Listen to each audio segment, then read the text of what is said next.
First of all, before this video starts, I would like to say that I am very grateful that Deepwoken has weekly updates.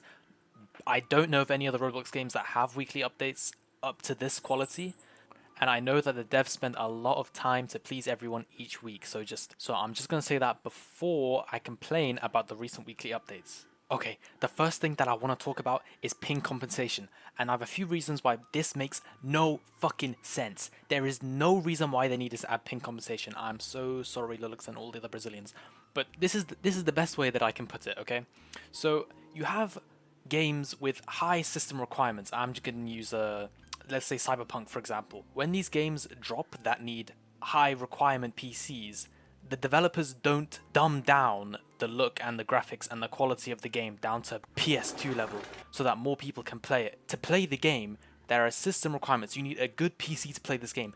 It is the exact same for Deepwoken. It's a requirement for Deepwoken to have good ping. It's a reaction-based game. So why are the developers adding a feature to dumb down the game's combat so that people with bad internet can play the game at the cost of other people who have good internet and play the game normally? Other games don't purposefully make their games look like shit so that everyone with a potato-ass PC can play the game.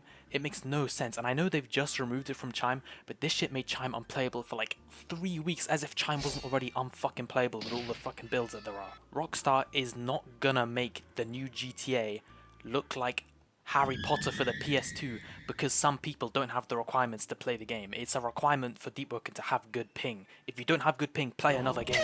Next thing that I want to talk about are the new weapons that they're adding. These weapons always come out untested, overpowered as fuck, and don't match the game at all. Tell me why. The Pale Briar, visually, what is this? I'm holding a glow stick. This is a beam of light. Where the and other weapons like the Imperial Staff coming out with the most janky animations and the most stupid crits. What the fuck am I looking at? What am I? This thing has like a negative wind up, and then they turn the scale of the staff up. It looks like complete horseshit. This is gonna lead on to the other thing that I'm talking about, which is the game's visual style downgrading with each update, and this goes hand in hand with the new weapon. The new Flame Legendary. I just want to say, listen, I'm grateful for all the content. Thank you, Yaya Fino, for this new oath that's coming up. It looks nice, but bro, what the fuck is this weapon? It has a 15 light requirement, 65 heavy, and it has green flames. Look at the animations and the crits and tell me this is not from fucking GPO or Type Soul, bro. This is not visually bad, but it does not fit the game at all. It's getting to the point where the game actually needs a visual overhaul. They need to stop updating the game for a couple of weeks so they can sit back and see, maybe everything is a bit too bright. So they just need to spend a little time, tuning things down by 50, 60, 70%. Now, the example of a good update would be the recent addition of the Mudskipper Brew. This is a well-made mob. It's a good mob. It looks good. It's a new mob for beginner players to encounter in Arisia. It livens up the game a little bit more. It's a really good addition to the game. There's two variants of it. You've got the Brood Lord or whatever. He throws Mudskippers at you. That's pretty sick. Also, some updates just not having much thought put into them, like as if Silent Heart wasn't already broken enough.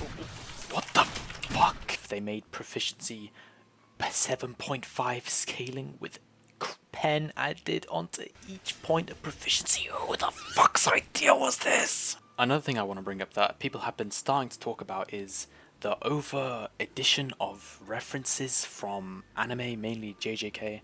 As you can see, we've already had a bunch of shit taken from other games and anime, mostly Jujutsu Kaisen. And then the Silent Heart being the most broken oath in the game, needing a desperate rework. The guy who's going to rework Silent Heart saying that he wants to incorporate 8 gates from Naruto and Heavenly Restriction from JJK. Please think of your own ideas. Please think of your own rework. I beg you. Also, let's not forget that Shadow Wisp was added because one of the devs didn't like people parrying. Yeah, this game is fucking cooked.